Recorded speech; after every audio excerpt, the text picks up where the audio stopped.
अस्सलाम वालेकुम। तो व्यूअर्स, आज ईद स्पेशल में मैं आपके साथ शेयर करूंगी जी फजी फ्लेकी ब्राउनी बनाने की रेसिपी, जिसे बहुत आसान तरीके से बग़ैर ओवन के मैं आपको पतीले में बनाना सिखाऊंगी।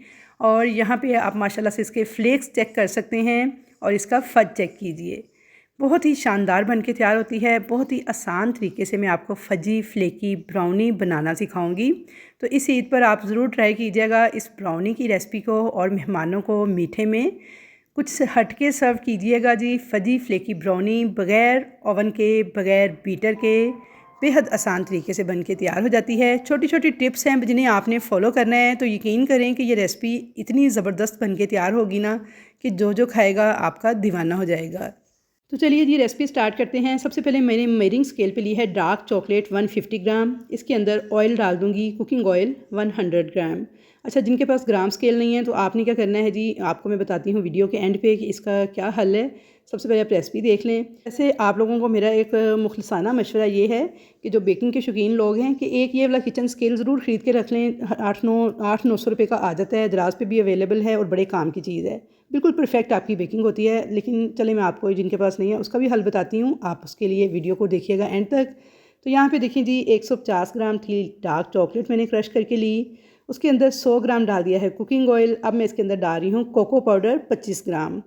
25 ग्राम मैंने इसके अंदर कोको पाउडर डाला है। इन तीनों चीज़ों को आपने डबल बॉयलर पे मेल्ट कर लेना है, या फिर आप इसे माइक्रोवेव में 2 से 3 शॉट दे लें 15-15 सेकंड के, कि अच्छी तरह से ये तीनों चीज़ें जो है ना मेल्ट हो जाएं। तो यहाँ पे देखिए इन तीनों चीज़ों को मैंने माइक्रोवेव में 15-15 सेकंड के लिए चला के, तो ये देखिए मेल्ट कर लिया है। बिल्कुल लिक्विड फॉर्म में आ गई हैं ये तीनों चीज़ें, और थोड़े थोड़े गर्म भी हो गया ये मटीरियल जो है। इसे आपने सबसे पहले स्टेप पे मेल्ट करके एक साइड पे रख लेना है। अब एक बॉल के अंदर मैंने 3 अंडे लिए हैं। अंडे फ्रिज के रखे हुए ठंडे आपने इस्तेमाल नहीं करने, बल्कि रूम टेम्परेचर वाले अंडे इस्तेमाल करने हैं। अब इसके अंदर हम ऐड करेंगे जी पिसी हुई चीनी। तो यहाँ पे देखिए ग्राम स्केल पे मैंने अंडों का वज़न जो है उसे टेयर कर दिया है, और इसमें चीनी डाल रही हूँ 180 ग्राम पिसी हुई चीनी जो है आपने डाल देनी है।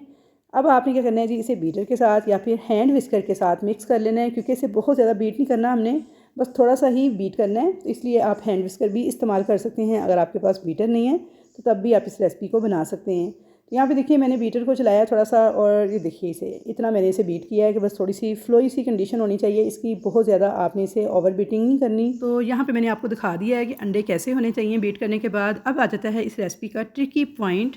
तो इसके अंदर देखिए जो चॉकलेट मैंने मेल्ट करके रखी थी ऑयल और कोको पाउडर के साथ, वो मैंने सारी की सारी ऐड कर दी है।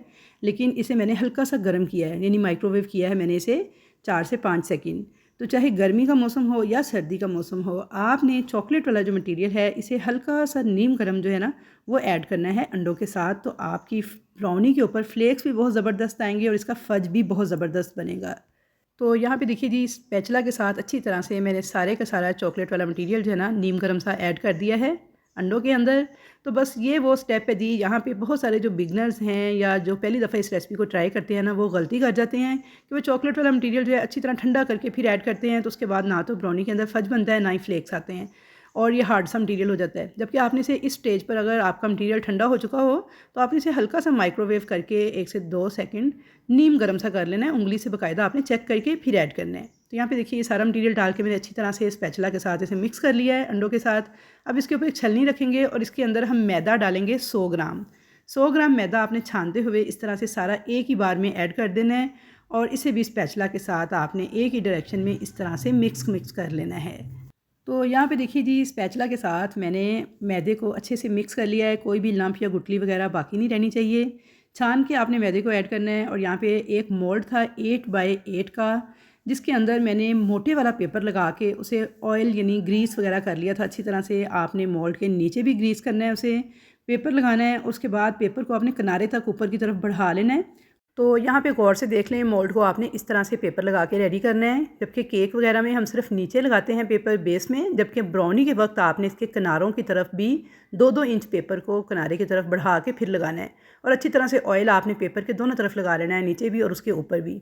सारा मटीरियल देखें मैंने इसके अंदर डाल दिया है। थोड़ा सा इसे टैप टैप कर लेंगे ताकि इसके अंदर से सारे एयर बबल निकल जाएं।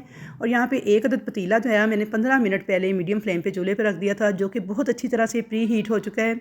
इसके अंदर आपने स्टैंड रखना है। स्टैंड के ऊपर आपने रख देना है इस मोल्ड को, इसे कवर कर देना है और बिल्कुल लो फ्लेम पर आपने इसको बेक करना है। तो यहाँ पर आप फ्लेम चेक कर सकते हैं। तो बिल्कुल ऐसे जैसे चावलों को दम लगाते हैं ना, देखिए बिल्कुल दम वाला फ्लेम है। इस फ्लेम पे आपने इस ब्राउनी को बेक करना है। 40 से 45 मिनट लग सकते हैं या फिर टाइम थोड़ा सा कम ज़्यादा हो सकता है आपके गैस के प्रेशर के हिसाब से। तो आपने इसे 40 मिनट के बाद चेक ज़रूर कर लेना है। तो यहाँ पे देखिए 40 मिनट हो गए थे ब्राउनी को बेक होते हुए, तो मैं इसे चेक कर रही हूँ। तो ये देखिए मैंने इसे जब चेक किया ना, तो ये देखिए मटीरियल काफ़ी ज़्यादा लगा हुआ है अभी स्टिक के साथ। तो इसका मतलब है अभी ये प्रॉपर बेक नहीं हुई। ये देखिए बिल्कुल लिक्विड सा मटीरियल जैसे साथ फील हो रहा था। तो मैंने इसे दोबारा से बंद कर दिया था और इसे 15 से 20 मिनट मज़ीद बेक किया था।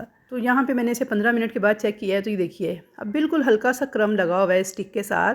तो इसका मतलब है हमारी ये ब्राउनी है ना, ये डन हो चुकी है। तो बस ऐसा ही जैसे केक के क्रम्स होते हैं ना, ऐसा ही हल्का सा क्रम जब लगे स्टिक के साथ, तो फिर आपने फ्लेम को ऑफ़ करना है। और ब्राउनी को हमेशा आपने किनारे से चेक करना है, कभी भी सेंटर से चेक नहीं करना। सेंटर से हमेशा आपको ऐसे ही लगेगा जैसे अभी ये नहीं पकी, इसके साथ चॉकलेट लग रही है, क्योंकि चॉकलेट ही तो है इसके अंदर, इसलिए आपने इसे हमेशा किनारे से चेक करना है। तो ये देखिए जब इस तरह के हल्के हल्के क्रम्स जो हैं स्टिक के साथ आ जाएं, तो इसका मतलब है ये डन हो चुकी है। तो अब हम फ्लेम को ऑफ़ करेंगे और इसको निकाल के ठंडा होने देंगे। ठंडा करने के बाद आपने इसकी कटिंग करनी है। गरम गरम की कटिंग हरगिज़ नहीं करनी, वरना टूट जाएगी सारी ब्राउनी आपकी।